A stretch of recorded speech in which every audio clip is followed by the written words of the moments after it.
what the world used to be, what the world became after the resurrection is what we are going to be looking at. So this shift, metaphysical shift, identity shift, those are the things I'm going to be just sharing with us today. But what we are saying basically is that history, time, life, the world, the cosmos experienced some transformation with the resurrection of Jesus. And what the UCAT kind of presents it in relation to the to very key important terms in life, things like faith, things like death, things like hope. All of these took on they became they had different, they became different and took up more significant meanings as a result of the resurrection. So death, as the catechism tells us, is no longer the end of everything. That's one very beautiful change that we see. It's no longer the end of everything. In fact, we now see that it's now a door. What they used to consider as the end of everything is now the beginning. And it's very beautiful as the way the church celebrates the life of the saints. We don't the day of the anniversary of our saints, not the day they were born, but the day they die. You see, it's not the day they were born. The day they die is the day that is marked out by the church as their anniversary. So when we celebrate, for example, now Saint Dominic de Guzman on the 8th of December of the August, that's not the day he was born. That was the day he died. Okay, so these are some of the shifts we are going to be looking at. Now we go right into them. The first of the shifts I'm going to be discussing with us is what I call the metaphysical shift. The metaphysical shift. What changed? Remember, we asked the question, what changed in the world with the resurrection? There was a metaphysical shift. And this shift we understand in relation to the end. Okay, in relation to the end. In the ancient world, death was considered some kind of ceiling, right? Every civilization met its end. Okay, every great king met its end with death. Death eventually stopped everything. But then, with the resurrection came this, I call it a new logic. A new logic. Jesus didn't just come back from death when he died. Because if he just came back from death, he probably would die. He would die again. Lazarus, unlike like Lazarus's case, was brought back from the dead, but then again he was killed. What Jesus did in the resurrection was that he moved through death into a state that death can no longer touch. A new form of living that the idea of death is alien to it. It has no space in that kind. So he didn't come back to life. He moved through death into a new state where death no longer has any say. And that's the metaphysical shift in relation to the end. That which was once considered in the whole world as the end of even the most awesome civilization, the Lord shows us that in him, through the resurrection, it was only just the beginning. So the change here now is that it moved the world from a closed system where energies, powers are definitely going to run out, to an open system where life, where eternal life is consistently being poured out for those who believe. From a closed system to an open system. And for us who, St. John Chrysostom had made this famous remark to say, hell took a body, that is in the burial of Jesus, he took a body, and then it discovered God. When it discovered God, it encountered heaven. It encountered heaven. And the world changed because the earth was where Jesus was buried. So remember, we are saying what changed in the world? What changed in the world? The world changed because the stomach of death could not digest Jesus. If you want to put it that way, it could not. It took in what was supposed to be an end, and then in that moment, a transformation took place. The second shift is what I would call the cosmic shift. The cosmic shift. The resurrection became a start of new creation, proving that matters. Yeah, I'm just using that one to just play on words. That matter matters. New creation, the change. God did not abandon the physical world. He transformed it. In the resurrection, the Lord God gave us new responsibility for care of the world. It was a renewing of the command at Eden. So we no longer see the world as something that is destined for destruction, but something destined for glory. Something destined for glory. It in theological, in if you want to put the science and the theology together, resurrection is almost like what this we can equate to the Big Bang. You know, the Big Bang of the new heavens and the new earth. It provides the new physics where love is more powerful than gravity and decay, where love becomes the transforming agent. So you want to change the world, put in a bit of love, and then everything. That's what we see in the resurrection. It changed the world.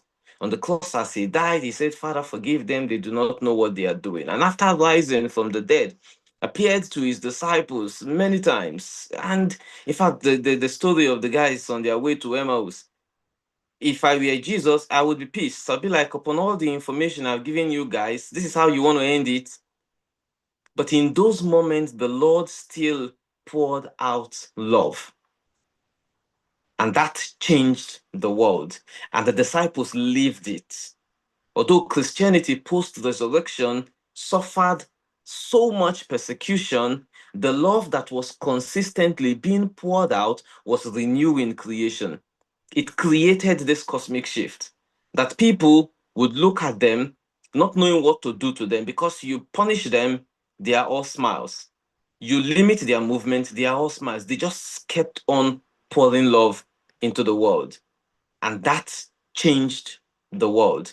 The presence of the resurrection narrative and the lived experience of the disciples brought about a transformation. Now, the third shift, identity shift. Identity shift. The resurrection validated everything Jesus Christ claimed about his relationship with the Father.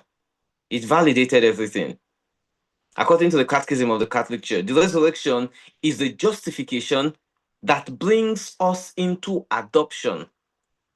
We are no longer orphans, wandering in a meaningless world. Now we are heirs of the kingdom. Now we can say we are children of God. 2 Corinthians chapter 5, verse 17. We are new creation. New creation. The world changed because human DNA was recoded with the possibility of grace, the possibility of a divine life, the possibility of divinization. So it was a kind of a radical transformation from us being just meaningless wanderers in a world that appear to have no purpose. All of a sudden, the resurrection gave humanity a new purpose, a new identity, and the potential for becoming something more than we ever thought we could become. Now we can become gods, as Saint Athanasius will say. The Son of God became man so that the sons of men can become God. It was as though he was saying that Christ became humanized so that humans can become divinized. And that's the new identity that the resurrection made possible that we never thought was possible. We never thought was possible.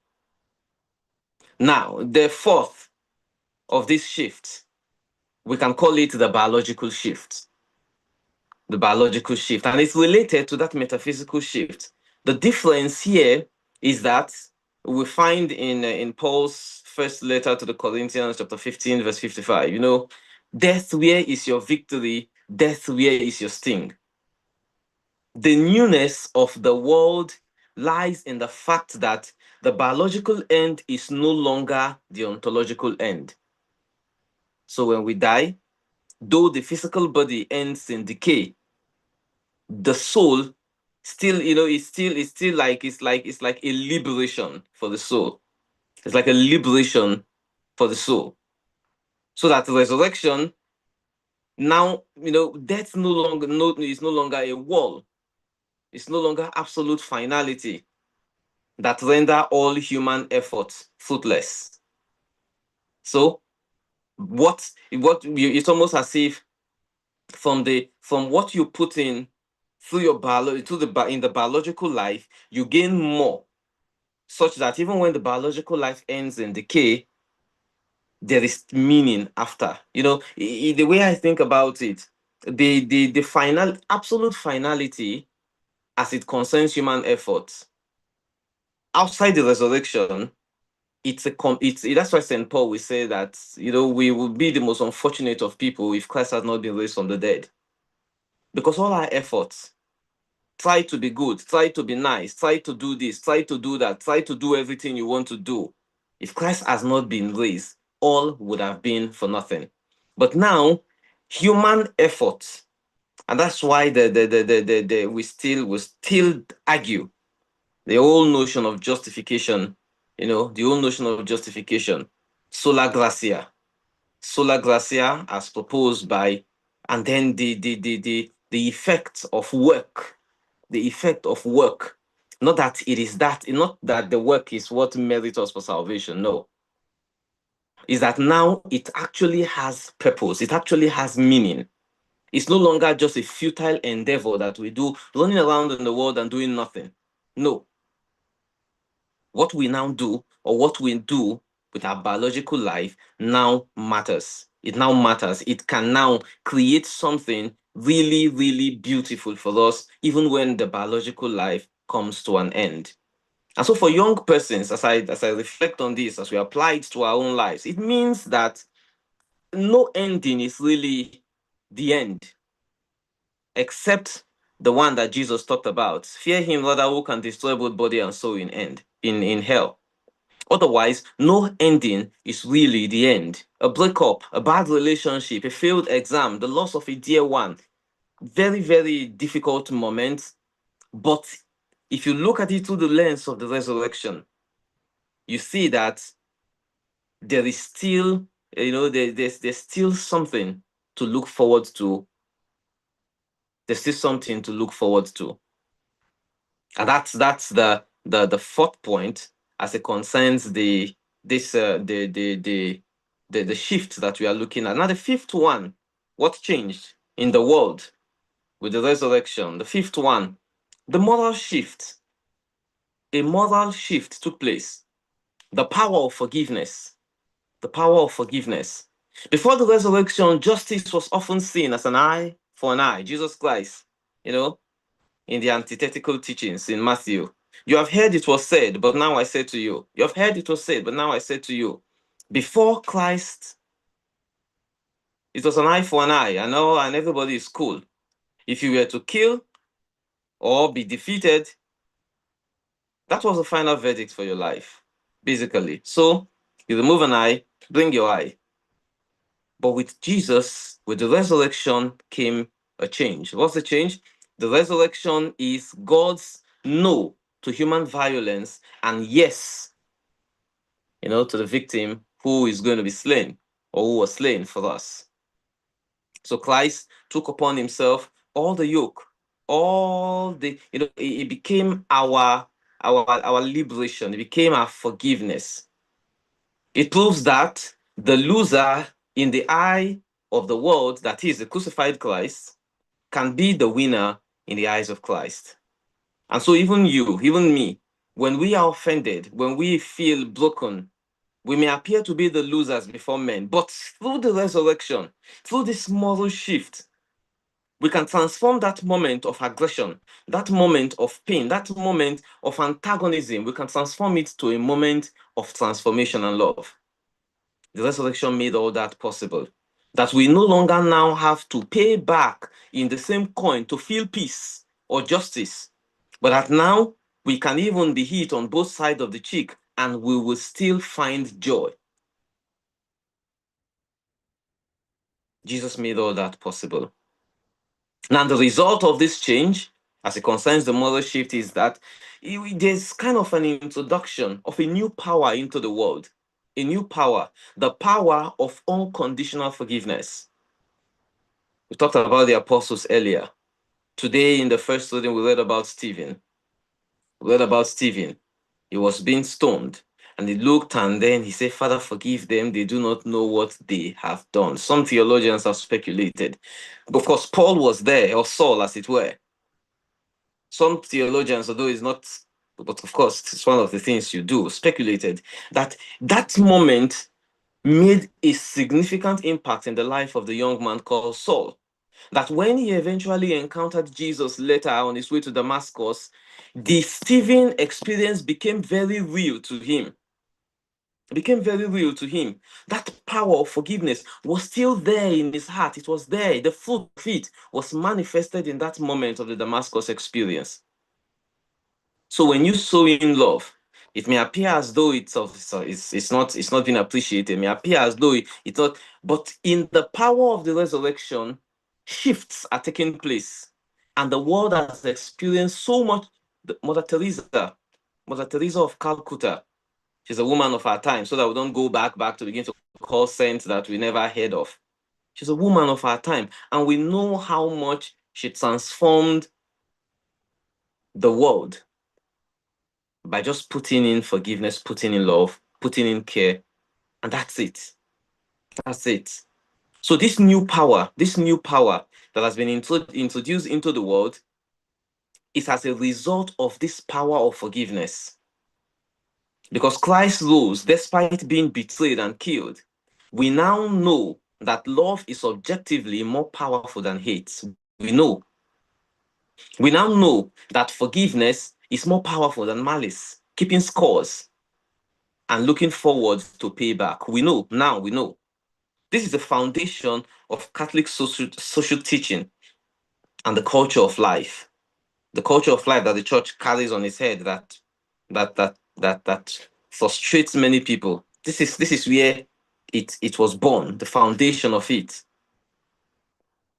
The foundation of it. So we think about it as individuals, we put ourselves in the different sins where we have been offended, where we have felt aggrieved, where we have felt really, really bittered. And we ask ourselves if we have acted as people who have experienced the resurrection, because the resurrection, a one who has experienced the resurrection would activate this power of forgiveness. Would activate this power of forgiveness. Again, we reference the apostles. This is the reason why they say that the blood of the martyrs became the seed of faith for the early believers. It was not because they enjoyed dying. It was not because they were people who were just sadists and just were looking forward to just blood spilling out of their body. No. Their blood became a seed because their blood meant love. Their blood meant forgiveness. Their blood gave people this vibe of immoral. Something has changed. How can we be harming these people and they will be smiling? How can we be causing pain to these people and they will not be aggressive? And the final shift I will share, which is the sixth one, I believe, is what I will call the sacramental shift. The sacramental shift, the call to holiness.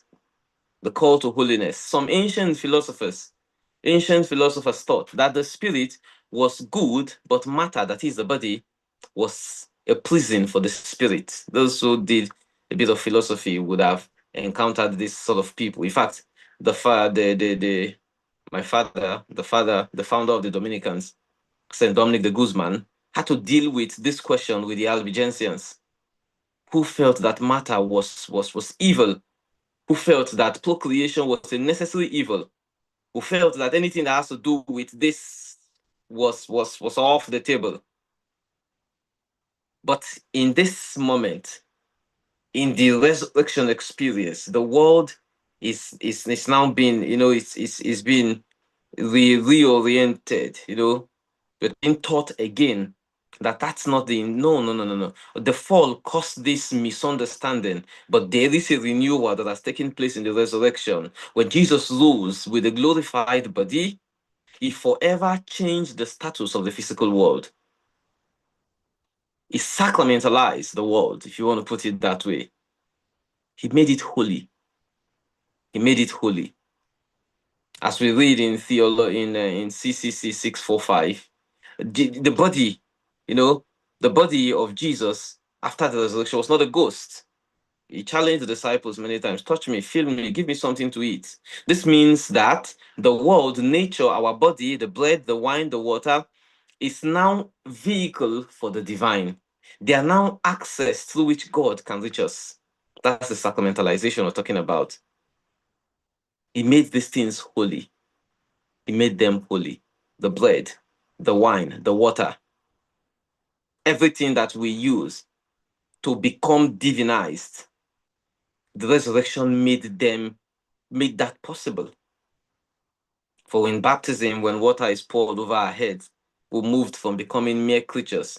We moved from becoming ordinary people to children of God, to members of the church. We become in the seal of confirmation. We become soldiers of Jesus Christ, consecrated. All of this was made possible because Jesus rose from the dead. In his rising from the dead, he kind of gave the world and everything in it, gave them this divine power to become. They became vehicles of communicating the divine life. Not that all of them became divine, but they could become instruments of making the divine present, as we see in the sacramental use of the different elements in the church. For us who are young people, we ask, how does this concern us? How does this concern us? This is huge. If we think about it very deeply, it is huge. It means that faith isn't about escaping the world. If Jesus Christ transformed the world, you remember we're asking, what has changed in the world? What has changed as a result of the resurrection? And we're saying that for us who are young people, if Jesus has done this, and this in the world through the resurrection, then faith isn't about escaping the world. It is not. It is about transforming the world.